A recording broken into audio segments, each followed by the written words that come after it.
Okay, I'm not quite sure how to start this video because there's so much to follow, but I'm going to basically lay out. This is the genuine GM part based off of your VIN number. This is the nut that holds on your rear differential yoke.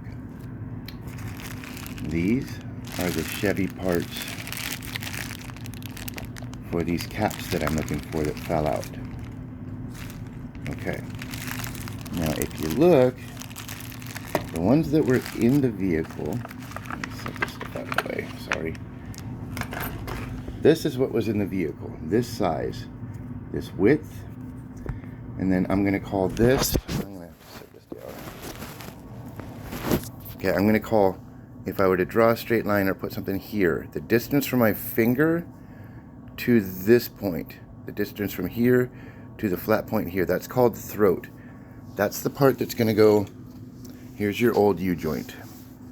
That's the part that's going to go around and hold it in. And bolt it in like that. Now,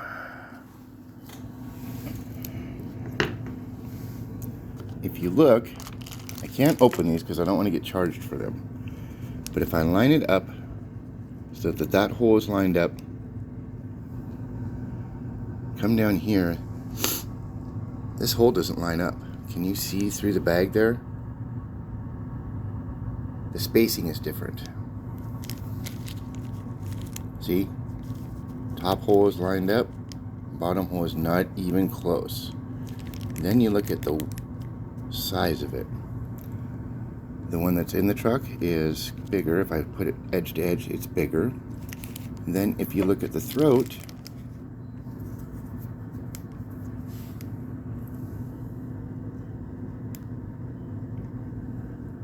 okay, so if I were to take this and put it on this, it will not wrap around here. It would come here, wrap around. It would not fit so that I could bolt it and secure this to the rear end.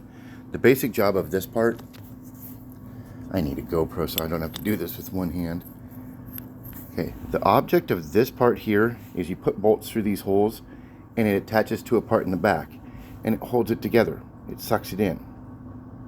Okay. With those other ones being too shallow, the bolts aren't going to reach, and it's going to have gap between the back part and right here, where my finger is. It's not going to seal up flat against the other part right here. There's going to be a gap. Now, I'm going to show you that these are just generic stock stuff that you can go to the store and buy. And they come with various sizes. There's 2 different sizes in this pack, obviously. Okay, so we went through at O'Reilly's. They ordered like 4 or 5 different sizes in like this. None of them fit. They didn't match this. Whatever's in your vehicle, wherever it came from, does not match. Then I get the Chevy one. Does not match. I get these ones from the store that are an aftermarket part. And look at this. Did I get the bigger one? Hang on. Yeah, so this is the bigger one out of them. And if I line these up, there's the top hole. The bottom hole is closer. I mean, that's fairly close. The length is a little bit shorter.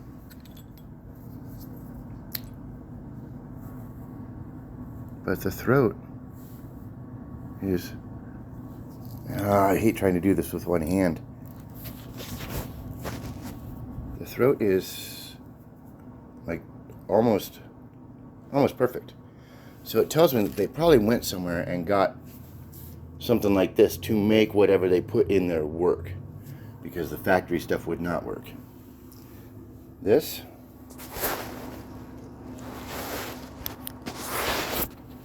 will fit over this nicely. Oops, sorry for my camera work. This will fit over here nicely. It's nice and snug and it doesn't have the gaps.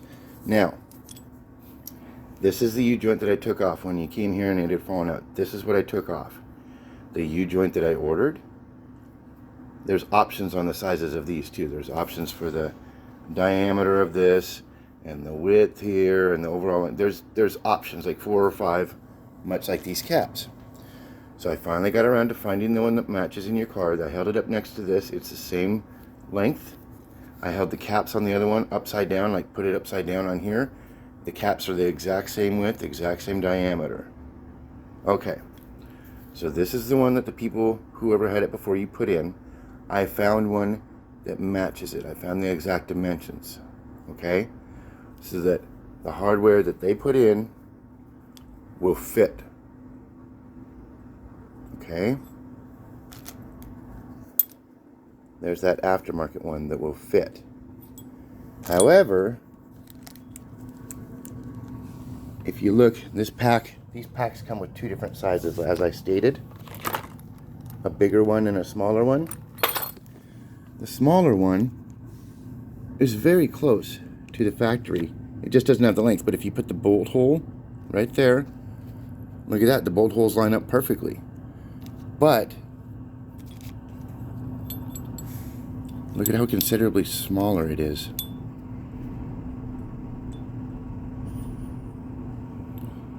Okay, try to put that over here.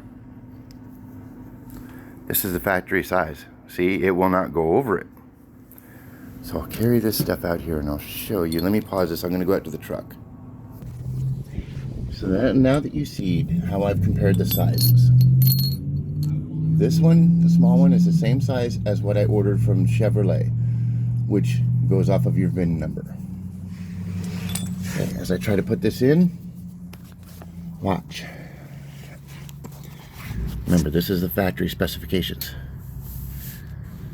Look at that. It won't fit. It has to bolt into these holes. There's 2 holes here. It has to bolt to there and there. You run bolts through these holes and strap it down, and that's what holds it in. That's factory. That will not fit. It just won't. Now see, wherever they found these ones, see that? It fits.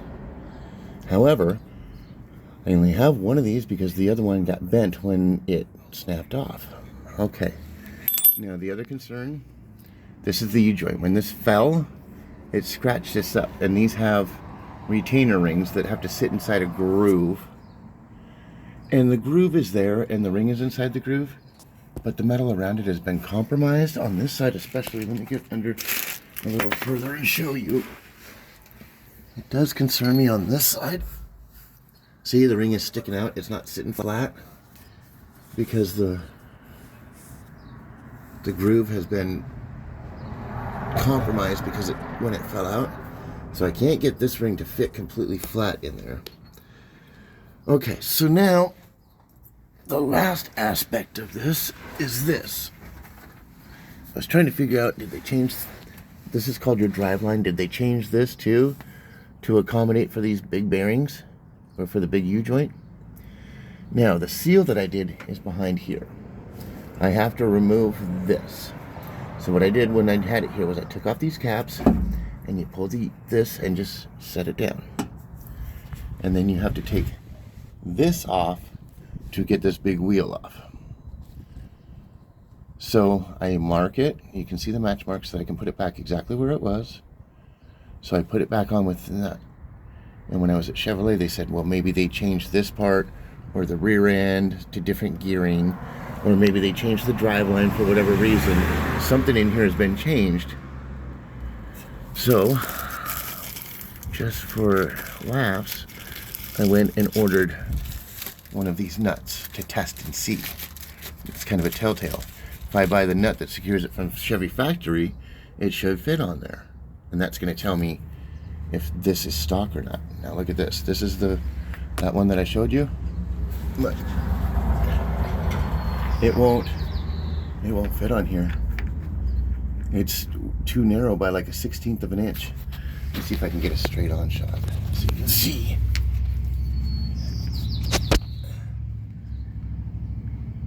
Okay, there, I'm pretty squared. And I took a picture of the 2 nuts out of the car together. So that tells me that this has most likely been swapped. Why? I don't have that information because whoever changed it did it.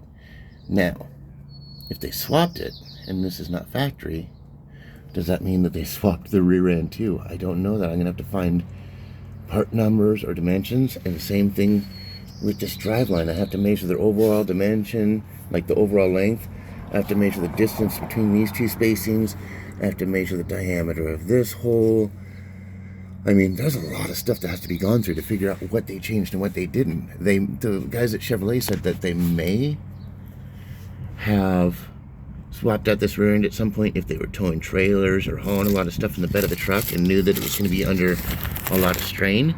They may have put this bigger stuff in to accommodate for that so that they had a more stiff, stout rear end. That may be what we're looking at. But the original factory numbers are too hard to see on this. There's just too much road grime and rust and stuff. So I've got to... I have to do a bunch of measuring, and this has just turned into a nightmare. I could certainly take the ones from the store, the aftermarket ones, the bigger ones that will fit over here, and I can secure it on, but it doesn't make me confident that it's going to hold again. I mean, it's aftermarket stuff and it's cheap, and I also am concerned about the other side of this, the snap ring that won't stand because of the damage from when the driveline fell out. It got drug on the ground when it fell out, which compromised it. So that makes me worry about the driveline even holding these caps in here. So those are all the scenarios that I'm trying to fight. That's why it's taking so long, is because as I'm going along and buying stuff from Chevrolet, it's just not fitting in here, and I'm trying to figure out why. And we just kind of had to put our heads together at the dealership yesterday and figure out what the heck somebody did here.